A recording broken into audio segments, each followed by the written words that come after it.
J'espère que tout va pour le mieux de votre côté. J'espère sincèrement que vous êtes en pleine forme. Une question revient sans cesse. Comment se fait-il qu'un pays comme l'Algérie, doté d'atouts aussi évidents, peine encore à enclencher un véritable décollage économique?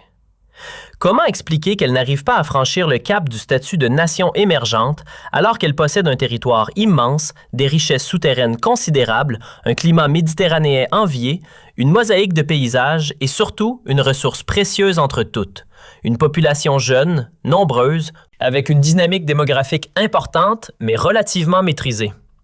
Avec un tel potentiel, on pourrait s'attendre à une toute autre trajectoire. Malgré ses avantages indéniables, pourquoi l'Algérie ne parvient-elle pas à s'imposer comme une économie réellement dynamique et installée durablement sur la voie de l'essor? Pourquoi reste-t-elle à la porte du club très fermé des puissances émergentes de demain, alors qu'elle en a, sur le papier, les moyens? Nos forces existent, personne ne peut le nier. Mais le véritable problème réside ailleurs. Nous parlons sans cesse de nos atouts, tandis que nos fragilités restent dans l'angle mort. Plus précisément, ceux qui dirigent le pays semblent sous-estimer l'urgence de corriger ces vulnérabilités. On agit comme si elles étaient secondaires, alors qu'elles constituent le nœud central de la stagnation actuelle. Quand on refuse d'identifier clairement ces failles, on ne peut ni les traiter efficacement, ni proposer des solutions crédibles. Or, un rapport international récent a dressé un diagnostic précis des points forts et des points faibles de l'Algérie. Il offre une analyse approfondie, méthodique et argumentée pour comprendre les raisons pour lesquelles le pays ne parvient toujours pas à s'imposer sur le plan économique. Ces études, élaborées par des spécialistes reconnus, constituent une référence incontournable pour saisir les véritables enjeux du développement national. Elles ont un avantage décisif. Elles observent les faits avec distance, loin des slogans, loin des discours d'autosatisfaction. Pourquoi accorder du crédit à ce type d'analyse? Tout simplement parce que ceux qui les rédigent ne dépendent ni financièrement ni politiquement de l'État algérien. Les cabinets internationaux et les institutions privées qui produisent ces études n'ont aucun intérêt particulier à flatter ou à attaquer le pouvoir en place. Leur force, c'est justement cette distance que, reconnaissons-le, nous avons souvent du mal à adopter. Eux observent avec sang-froid. Ils dissèquent les indicateurs sans passion, examinent les forces et les faiblesses avec méthode, mettent les éléments sur la balance et cherchent l'équilibre. Leur diagnostic ne repose ni sur l'orgueil national, ni sur la rhétorique patriotique, encore moins sur des calculs politiciens. Ils s'appuient sur des faits, des chiffres, des tendances.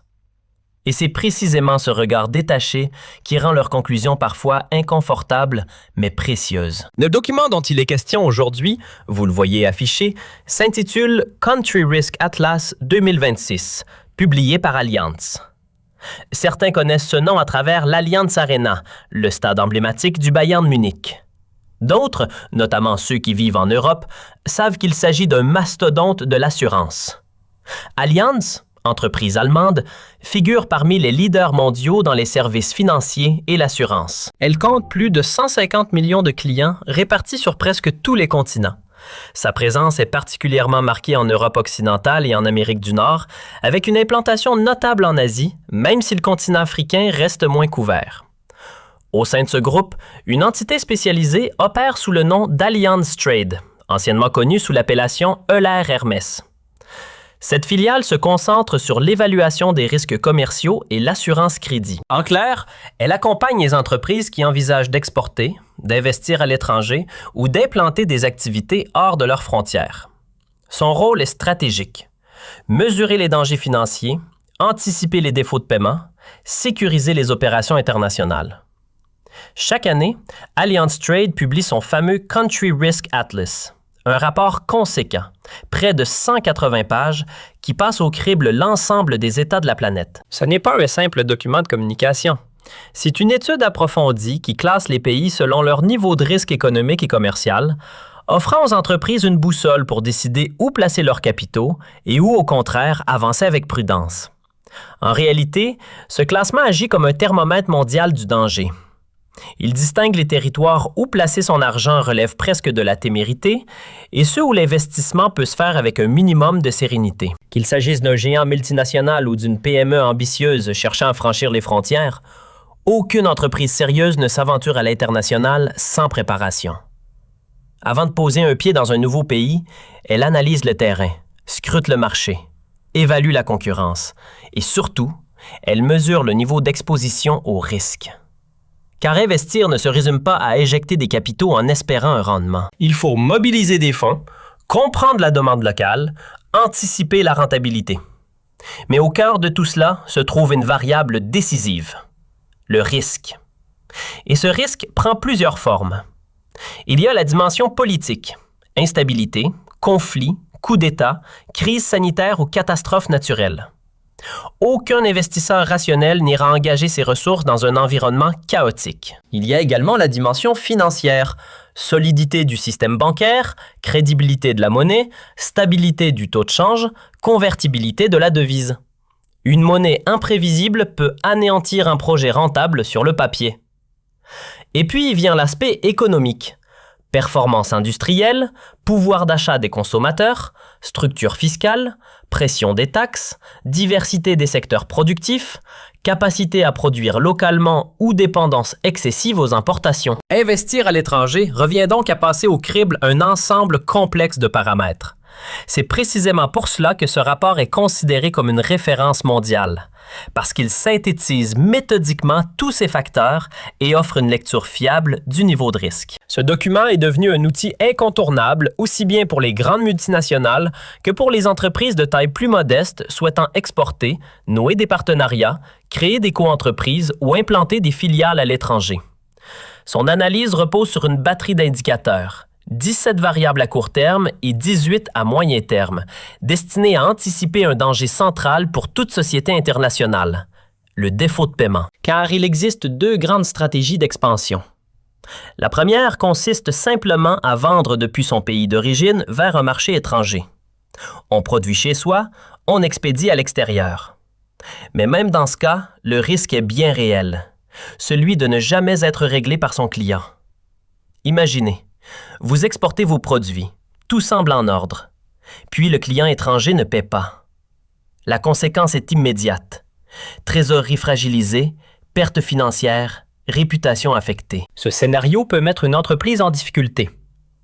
La seconde option est plus engageante, l'investissement direct. Ouvrir une succursale, établir une filiale, créer une joint venture, s'associer à des partenaires locaux. Là, l'exposition est encore plus grande et l'évaluation du risque devient cruciale. Le rapport intègre pour cela des indicateurs variés. Données macroéconomiques, stabilité politique, solidité financière, cadre réglementaire, environnement écologique, qualité des infrastructures, risques commerciaux. Même la question environnementale est prise en compte. Niveau de pollution, législation de protection, contraintes réglementaires. En somme, rien n'est laissé au hasard. Chaque paramètre susceptible d'influencer la sécurité d'un investissement est examiné, décortiqué, quantifié. C'est cette rigueur qui en fait un outil stratégique pour quiconque envisage de s'aventurer au-delà de ses frontières. Ce rapport ne repose pas sur des impressions ou des slogans. Il s'appuie sur une base statistique solide.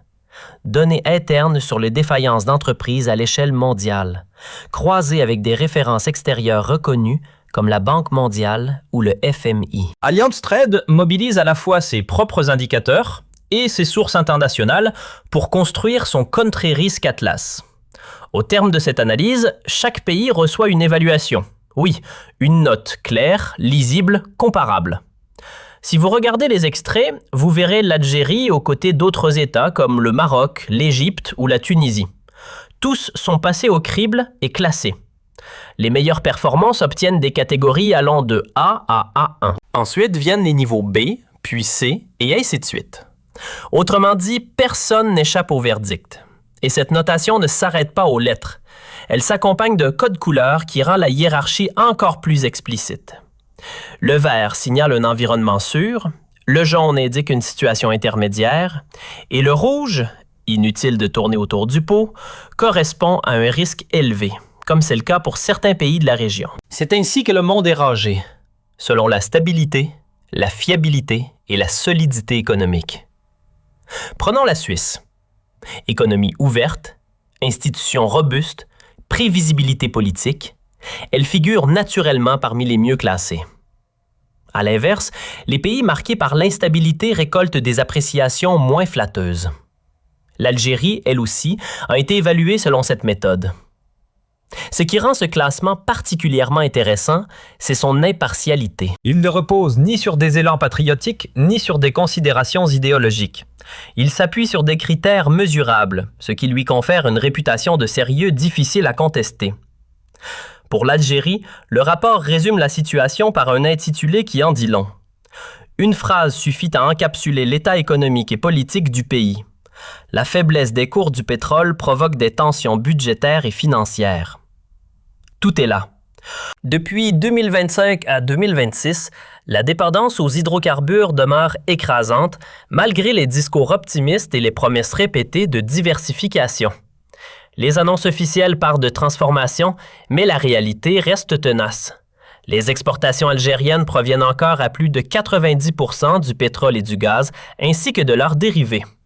Ces mêmes ressources représentent plus de la moitié des recettes publiques et environ un tiers du produit intérieur brut. Autrement dit, lorsque les prix de l'énergie vacillent, c'est l'ensemble de l'édifice budgétaire qui tremble. Et c'est précisément ce que souligne le rapport. Une économie toujours suspendue aux fluctuations du marché des hydrocarbures.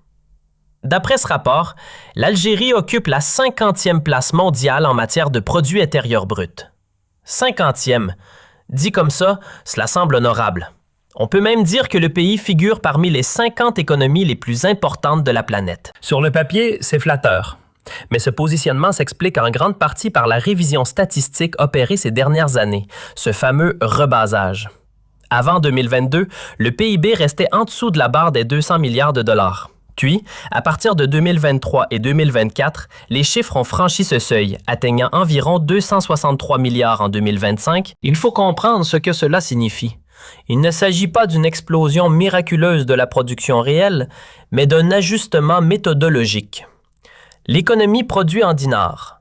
Ensuite, on convertit cette richesse en dollars, ce qui donne ce montant impressionnant. L'effet est statistique avant d'être structurel. Dans les faits, les exportations demeurent peu diversifiées et tournent autour d'une 50aine de milliards de dollars avec une tendance à la baisse pour 2025 à 2026. Le reste de la valeur ajoutée provient essentiellement d'activités internes. Commerce, télécommunications, transport, services divers, ainsi que d'un secteur informel considérable, désormais intégré dans le calcul global du PIB après modification des méthodes comptables. Côté démographie, le pays se classe autour de la 33e position mondiale, avec plus de 47 millions d'habitants et une population qui approche déjà les 48 millions à l'horizon 2026. Une masse démographique importante donc, qui pourrait constituer un levier, à condition qu'elle soit valorisée. En ce qui concerne la notation attribuée par le rapport, l'Algérie obtient la catégorie C2. Concrètement, cela correspond à un niveau de risque intermédiaire pour les entreprises. Ce n'est pas la zone rouge absolue, mais ce n'est certainement pas non plus la zone verte rassurante. Autrement dit, le climat des affaires n'est ni catastrophique, ni pleinement sécurisé. Les investisseurs étrangers doivent rester prudents, analyser attentivement les paramètres avant de s'engager dans des opérations commerciales ou financières. Une note C2 signifie que l'environnement présente des fragilités réelles. On est loin d'un contexte considéré comme quasi sans danger. Et c'est précisément sur ces vulnérabilités que nous allons nous attarder, car ce sont elles qui expliquent les hésitations des acteurs économiques internationaux. Parmi les fragilités majeures mises en lumière, une tendance saute aux yeux: l'érosion de la production pétrolière et la contraction des recettes qui en découlent. Or, quand les revenus des hydrocarbures se replient, c'est immédiatement le budget de l'État qui vacille. Le rapport consacre d'ailleurs une page entière à cette question. Et le constat est sans détour. Parmi les pays exportateurs de pétrole et de gaz, l'Algérie affiche l'un des déficits budgétaires les plus élevés. Une singularité peu enviable. Pourquoi est-ce si préoccupant? Parce qu'un déficit massif signifie qu'un État vit au-dessus de ses moyens. Et lorsqu'un pays accumule les déséquilibres financiers, le risque de retard de paiement ou de non-respect des engagements envers des partenaires étrangers augmente. Pour un investisseur, cela sonne comme un signal d'alarme. Moins de confiance, moins d'échanges, moins d'implantation. Les chiffres parlent d'eux-mêmes. Le déficit atteint 11,5 % du PIB en 2025, un record dans la région Moyen-Orient/Afrique du Nord pour les producteurs d'hydrocarbures. Il pourrait dépasser 12 % en 2026. Quant à la dette publique, elle se dirigerait vers 80 % du PIB à l'horizon 2030. Autrement dit, si l'on prend comme référence un PIB d'environ 263 milliards de dollars, une part considérable correspondrait à des engagements financiers de l'État. Dans le même temps, les dépenses publiques explosent. Plus de 130 milliards de dollars prévus pour 2026, un niveau particulièrement élevé. Et ces montants ne reflètent qu'une partie de la réalité. À cela s'ajoutent les passifs accumulés les années précédentes, les obligations des organismes publics, les charges de la sécurité sociale, les dettes hospitalières, sans oublier le poids des subventions. Selon cette projection, une part croissante de la richesse nationale servirait principalement à couvrir les engagements de l'État plutôt qu'à générer de nouveaux moteurs de croissance. Autrement dit, l'effort financier serait orienté vers le service de la dette plus que vers la création de valeur. Pour l'instant, la situation reste contenue, car l'essentiel de cette dette est détenu en interne, via le Trésor et la Banque centrale. Il s'agit majoritairement d'un endettement domestique. Mais même interne, cette dette n'est pas neutre. Elle pèse sur la stabilité macroéconomique et fragilise la monnaie nationale. Plus le niveau d'endettement augmente, plus la crédibilité financière se trouve sous pression. Pour les investisseurs étrangers, cela représente un facteur d'incertitude. Un État fortement déficitaire peut rencontrer des difficultés à honorer ses engagements. La crainte d'un retard de paiement ou d'une incapacité à régler des fournisseurs suffit à refroidir les ardeurs. Quand les dépenses publiques sont lourdes, gestion administrative, programmes sociaux, sécurité, et que les marges budgétaires se réduisent, le climat des affaires en souffre. La perception du risque grimpe et avec elle, la prudence des partenaires potentiels. À ces déséquilibres s'ajoute une perspective de ralentissement économique. Le rapport anticipe une croissance autour de 2,9 % en 2026, puis 2,7 % en 2027. Des taux bien inférieurs aux ambitions affichées officiellement. Ce tassement s'explique notamment par la dynamique du marché gazier mondial. L'offre internationale s'élargit, de nouveaux producteurs émergent, Mauritanie, Sénégal, Mozambique, Égypte, et la concurrence s'intensifie. Dans un tel contexte, l'Algérie ne peut plus compter exclusivement sur ses exportations d'énergie pour soutenir son équilibre financier. La rente gazière et pétrolière ne suffit plus à garantir la stabilité. Et c'est précisément là que réside le défi structurel du pays. Un autre facteur pèse lourd dans l'équation, la fragilité du dinar. L'écart dépasse désormais 60 % entre le taux officiel et le marché parallèle. Une telle distorsion alimente la crainte d'une dépréciation supplémentaire et installe un climat d'incertitude permanent. Pour un investisseur étranger, la stabilité monétaire est essentielle. Personne ne souhaite engager des capitaux dans un pays où la devise perd de la valeur d'année en année.